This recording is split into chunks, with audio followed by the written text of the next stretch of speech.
Hello guys, आज हम इस वीडियो में फ्री फॉल को डिस्कस करेंगे कि आखिर फ्री फॉल होता क्या है। तो लेट्स स्टार्ट करते हैं आज का टॉपिक फ्री फॉल। मान लीजिए किसी बिल्डिंग पे हम खड़े हुए हैं स्टार्टिंग पे। यहाँ से हमने किसी एक ऑब्जेक्ट को लिया और इस बिल्डिंग के टॉप से हमने इसे छोड़ दिया, तो ये नीचे की तरफ मोशन करने लगा। क्यों? क्योंकि हमारी अर्थ जो थी उस ऑब्जेक्ट को अट्रैक्ट कर रही थी अपनी तरफ। तो जब ऑब्जेक्ट पर सिर्फ और सिर्फ अर्थ उसको अपनी तरफ खींचे फोर्स लगाकर और कोई अदर फोर्स ना लगे ऑब्जेक्ट पर, तो उसे हम कहते हैं free fall. Free fall means object पर ओनली ग्रेविटेशनल फोर्स लग रहा हो और कोई अदर फोर्स उस पर अप्लाई ना हो रहा हो, तो उसे हम कहते हैं फ्री फॉल। जैसे कि हम मान लीजिए किसी बिल्डिंग के टॉप पर खड़े हुए थे, उसके टॉप से हमने किसी ऑब्जेक्ट को ड्रॉप किया तो वो अंडर द ग्रेविटी फोर्स पर नीचे आने लगा। तो जब ये ऑब्जेक्ट पर ग्रेविटी यानी कि अर्थ उस पर फोर्स लगा रही थी, तो उसकी वजह से उसकी वेलोसिटी में चेंजमेंट होना स्टार्ट हो गई। हर एक पॉइंट पर उसकी वेलोसिटी में चेंजमेंट आने लगा। चेंजमेंट वेलोसिटी में होने लगा तो वहां पर हमारा क्या इन्वॉल्व हो जाएगा? एसिलरेशन। और ये एसिलरेशन आ किसकी वजह से रहा है? हमारी अर्थ की वजह से। तो हम इस एसिलरेशन को कह देंगे ड्यू टू ग्रेविटी, यानी कि ये एसिलरेशन हमारा है ड्यू टू ग्रेविटी। तो इसको हम कह देते हैं ड्यू टू ग्रेविटी एसिलरेशन, और इसे हम डिनोट करते हैं स्मॉल जी से, जिसकी ऐसा यूनिट होती है हमारी, जो हमारी एसिलरेशन की ऐसा यूनिट होती है मीटर पर सेकेंड स्क्वायर, वही हमारी ड्यू टू ग्रेविटी की एसिलरेशन होगा। क्यों? क्योंकि है तो एक तरीका का ये भी एसिलरेशन, तो हमारी यूनिट सेम ही रहेगी, इसकी यूनिट हो जाएगी मीटर पर सेकेंड स्क्वायर। तो फिर इसके साथ हमें पता चला कि ऑब्जेक्ट को जब हम किसी एक सर्टेन हाइट से ड्रॉप करते हैं और उस पर अर्थ फोर्स लगाकर अपनी तरफ खींचने लगती है, ग्रेविटेशनल फोर्स लगाकर, और अदर फोर्सेस नहीं लग रहे होते उस ऑब्जेक्ट पर, तो वो नीचे सीधा चला आता है।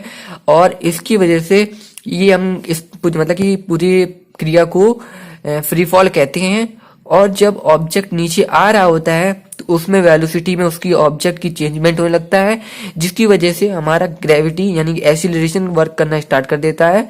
और एसिलरेशन होता है हमारा ड्यू टू ग्रेविटी, ग्रेविटी की वजह से। इसे हम इसे स्मॉल जी से डिनोट करते हैं, और इसकी ऐसा यूनिट होती है मीटर पर सेकेंड स्क्वायर। तो अब हम डिस्कस करेंगे कि स्मॉल जी का हम वैल्यू कैसे निकाल सकते हैं। क्योंकि जब ये ऑब्जेक्ट हमारा किसी हाइट से ड्रॉप हो रहा था, तो यानी कि इस पर फोर्स लगा रही थी अर्थ, तो F इक्वल टू हम कह सकते हैं mg। जैसा कि हमें न्यूटन्स के सेकेंड लॉ में बताया गया है, F इक्वल टू होता है हमारा ma।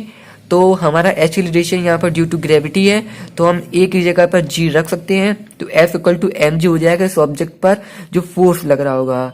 और हमें यूनिवर्सल लॉ ऑफ जो ग्रेविटेशन दिया गया है, न्यूटन ने दिया था, उसमें उन्होंने कह दिया था कि जो फोर्स दो ऑब्जेक्ट के बीच में लग रहा होता है, यानी कि अर्थ एक ऑब्जेक्ट है और एक ऑब्जेक्ट जो किसी हाइट से गिर रहा है, उसके बीच में जो फोर्स लगता है उसे उन्होंने कहा था small capital G into small M. Small M जो अर्थ का वो मास है, और जो ऑब्जेक्ट का मास होगा स्मॉल एम।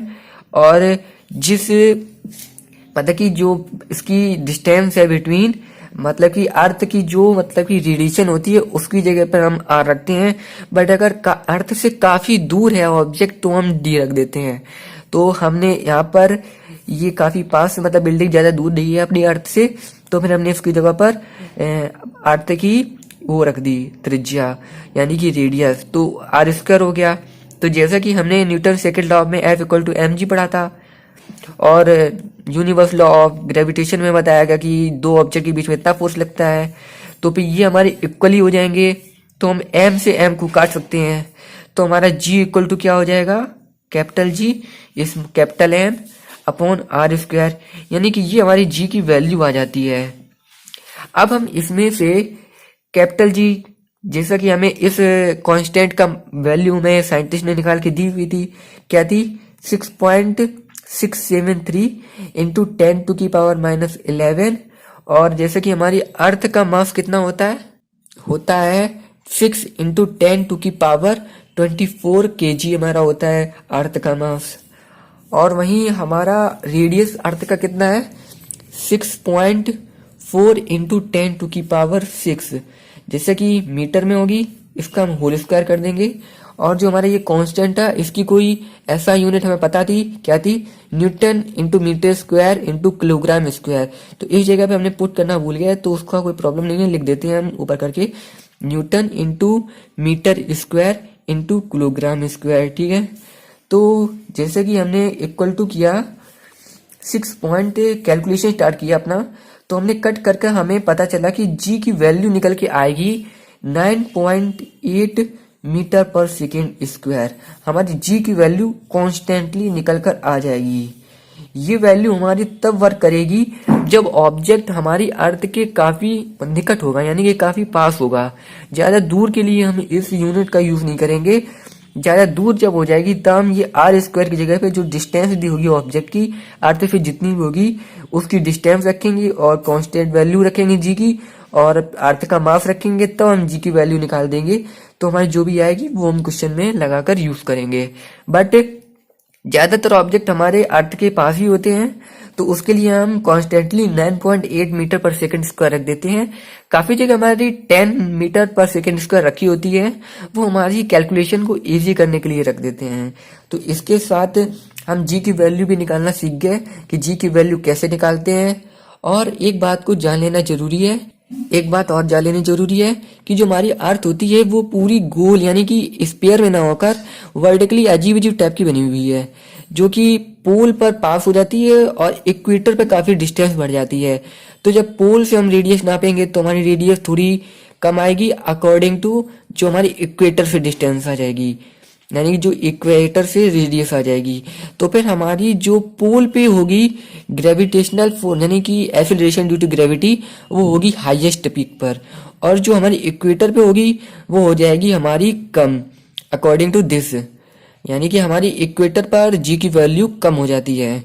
बट ये सिर्फ हमारी मतलब कि बाहर पर क्रिया करती है, बट जैसे जैसे हम इस अर्थ के अंदर आते जाएंगे वैसे वैसे हमारी जो ग्रेविटी होगी ड्यू टू एक्सीलरेशन वो हमारी कम होती चली जाएगी, यानी एक्सीलरेशन अर्थ के अंदर आने पर हमारा कम होता चला जाता है।